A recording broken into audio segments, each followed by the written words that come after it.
¿Qué tal, chicos? Muy buenos días a todos y todas. Espero se encuentren muy bien.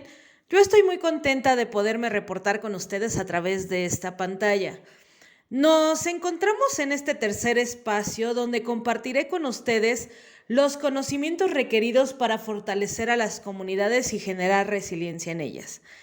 Recordemos la frase de Benjamin Franklin que en lo personal me encanta, es: dime y lo olvido, enséñame y lo recuerdo, involúcrame y lo aprendo.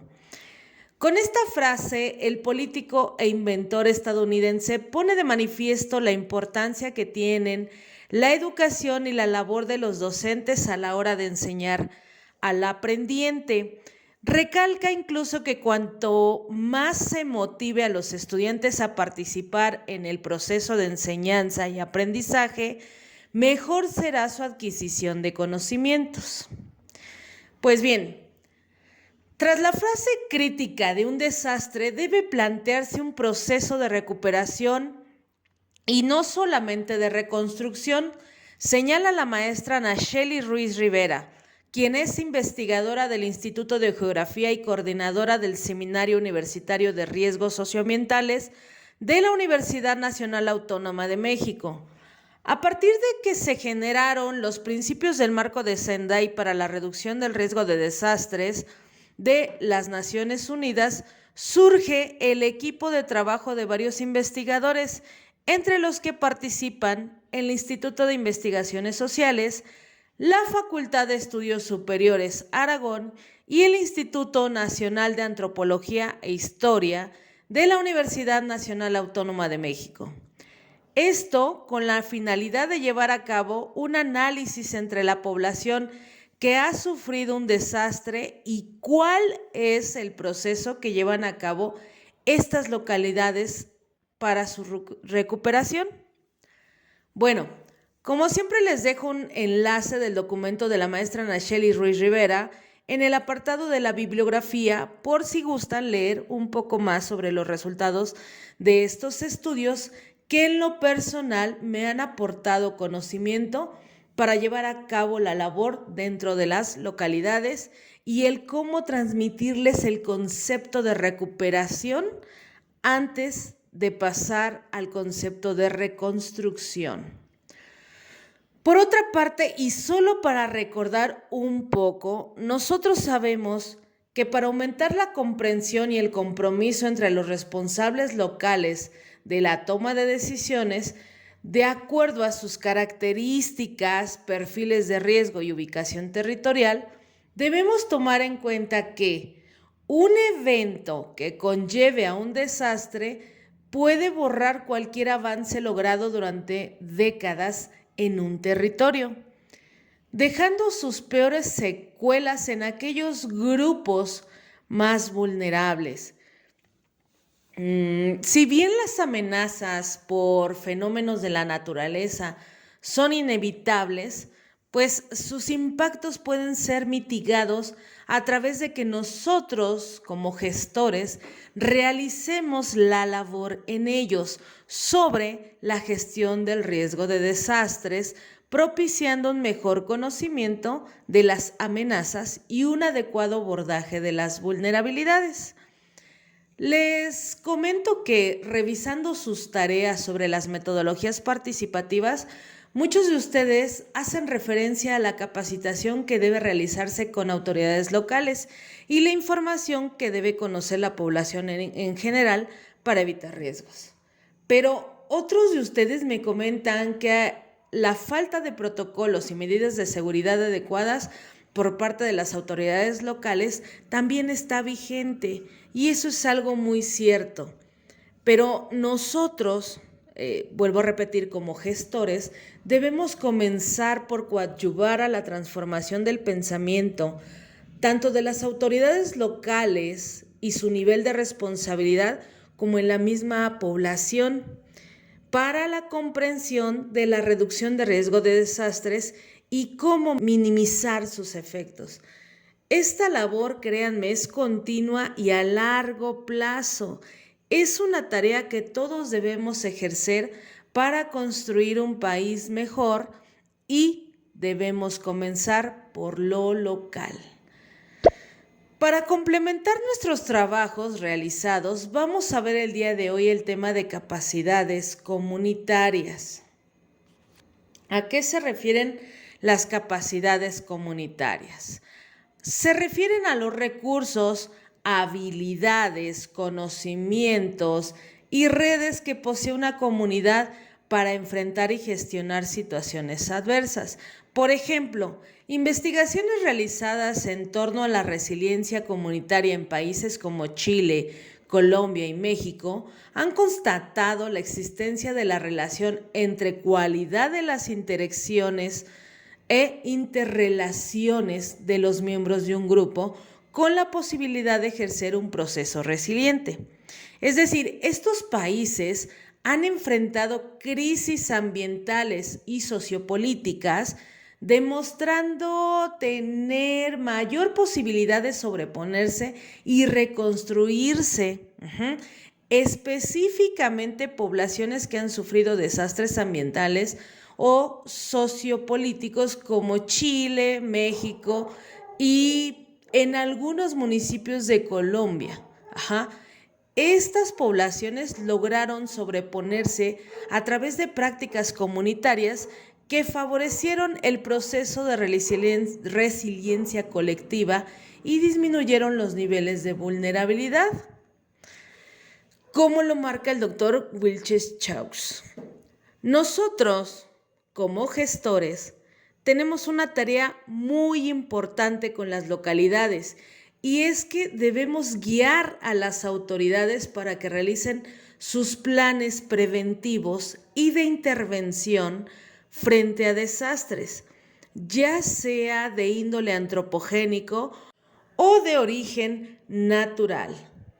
Aquí es muy importante promover que la población se involucre en dichas prácticas con la finalidad de construir comunidades resilientes. En la siguiente diapositiva vamos a ver el tema 3.1, que es capacidades para absorber la presión a través de la resistencia o adaptación. En el contexto de la gestión de riesgos, estas capacidades son esenciales para absorber la presión o las fuerzas destructivas a través de dos mecanismos clave. 1, la resistencia y número 2, la adaptación. Explorar cómo las comunidades pueden desarrollar y utilizar sus capacidades para resistir y adaptarse ante fuerzas destructivas. Vemos en la diapositiva la definición de resistencia, que se refiere a mantener la estabilidad ante la adversidad. La resistencia es entonces la capacidad de la comunidad para mantener su funcionamiento y su estructura básica frente a un evento adverso, como un desastre, el cual implica la preservación de los recursos y la minimización de daños durante la crisis. Una frase relevante sobre la resistencia en el contexto psicológico es de Viktor Frankl.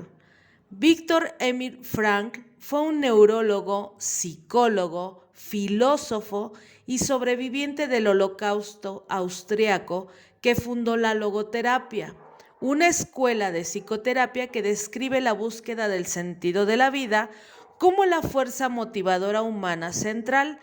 La logoterapia forma parte de las teorías de la psicología existencialista y humanista. Cuando ya no podemos cambiar una situación, tenemos el desafío de cambiarnos a nosotros mismos. Esta cita refleja la esencia de la resistencia al subrayar la capacidad humana para mantenerse firme y encontrar sentido incluso en circunstancias adversas. Más adelante y a través de un video veremos cómo de forma explicativa o cómo de forma visual también podemos observar estas definiciones. Ahora vamos a ver la definición de adaptación, que es cambiar para enfrentar nuevas realidades. ¿A qué se refiere esto? La adaptación se refiere a la habilidad de la comunidad para ajustar sus prácticas, sus estructuras y comportamiento en respuesta a los cambios que trae consigo una situación de riesgo. Esto puede incluir la modificación de su infraestructura, la implementación de nuevas políticas de gestión o el desarrollo de nuevas capacidades entre los miembros de la comunidad. Una frase significativa sobre la adaptación es de Darwin, quien fue un naturalista, geólogo y biólogo inglés ampliamente conocido por sus contribuciones a la biología evolutiva.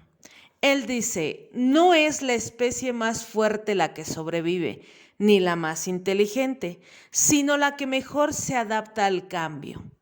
Esta cita captura la esencia de la adaptación, enfatizando la importancia de ajustarse y evolucionar en respuesta a nuevas condiciones. De acuerdo a las definiciones que hemos visto anteriormente, los programas de resiliencia comunitaria serán una herramienta clave para fortalecer una comunidad y prepararla para enfrentar situaciones adversas y el cómo superarlas desde un trabajo individual hasta el trabajo colectivo. En la siguiente diapositiva vamos a ver la adaptación de una comunidad para soportar el impacto sin cambiar fundamentalmente. ¿A qué nos referimos con este concepto? A que la población también ha contribuido a la fase de reconstrucción en ciertos casos. Por ejemplo, en el caso de existir algún sismo, ya se han construido edificaciones sismo resistentes, pero para el caso de algunas localidades, los pobladores han cambiado sus casas de adobe o de palma por casas hechas de tabique o ladrillo, utilizando el concreto. Con esto ya hay mayor estabilidad para resistir un sismo, pero no dejan de tener el concepto de pertenencia. En la siguiente diapositiva estamos visualizando en la pantalla la capacidad comunitaria para gestionar o mantener ciertas funciones y estructuras básicas durante una emergencia. ¿A qué nos referimos con capacidad comunitaria? A la habilidad de una comunidad para gestionar y mantener funciones y estructuras básicas durante situaciones de emergencia o crisis. Este tema se refiere principalmente a la habilidad de que una comunidad puede enfrentar situaciones de emergencia en desastres o conflictos o precisamente con la pandemia.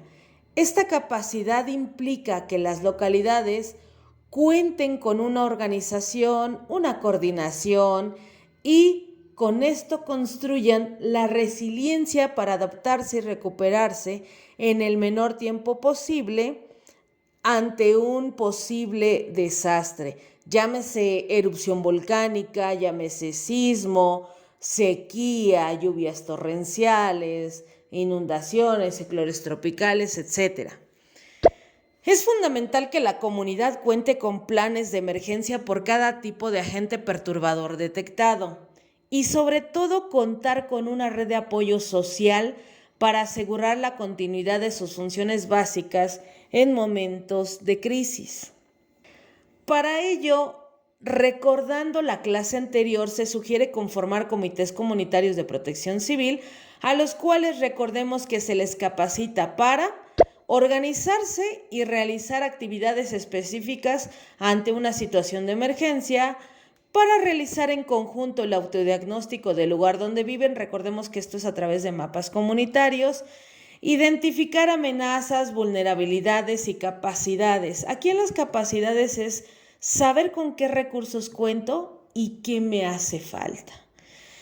Y por último, tener esa visión comunitaria y planificación colectiva, es decir, tener las acciones de prevención y los protocolos de preparación, respuesta y recuperación ante una emergencia.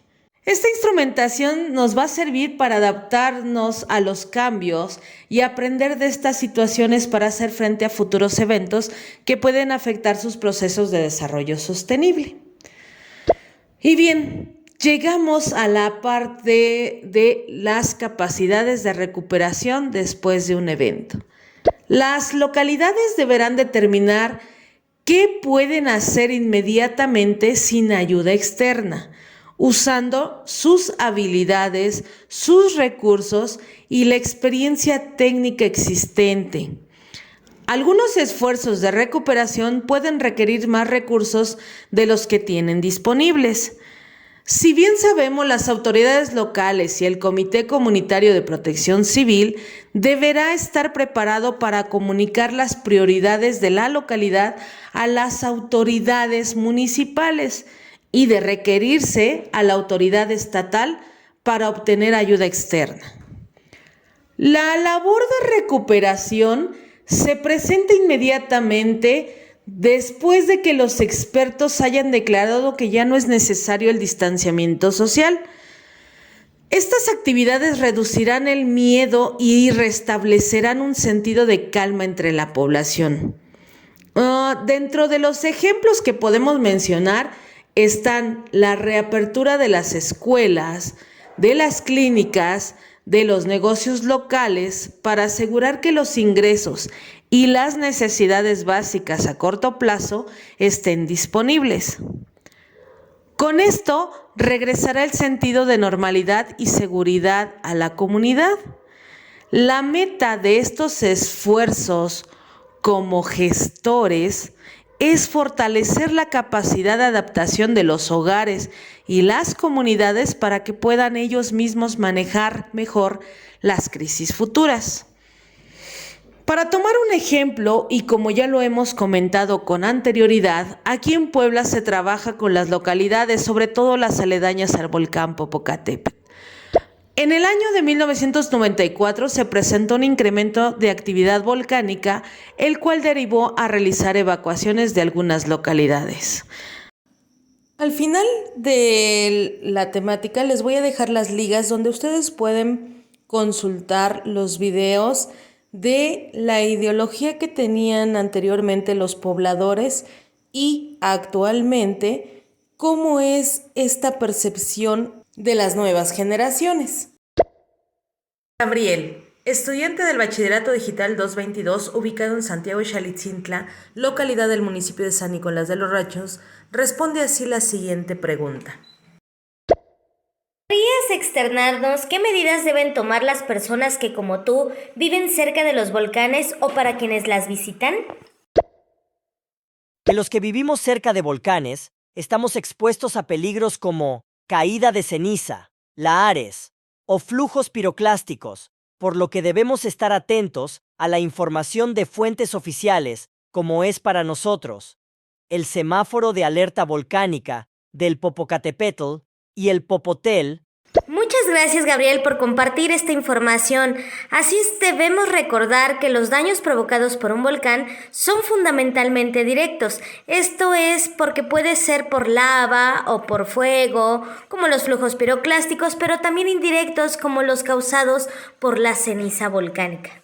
Es en este ejemplo donde visibilizamos la labor de muchos años de todas aquellas personas que han llevado a cabo la concientización y preparación de las personas que viven en las comunidades aledañas al volcán y de los peligros que puede generar. Aquí vemos cómo las capacidades comunitarias van tomando forma. Y, por ejemplo, Anel, ¿nos podrías compartir, por favor, la experiencia de tu familia con el volcán Popocatépetl y cómo incluyen las tradiciones y costumbres que celebran en esta localidad?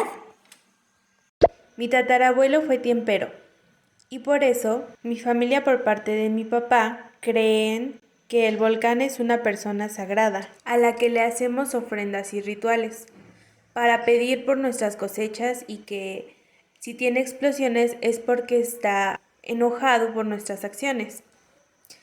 Es decir, la familia de mi papá visualiza al volcán como un ser vivo y la familia de mi mamá como un fenómeno natural. Los dos coinciden que está vivo que puede sacar fumarolas, cenizas, etc. Y por eso debemos estar preparados para saber qué hacer cuando incrementa su actividad volcánica. O como dice la familia de mi papá, cuando se enoja Don Goyo.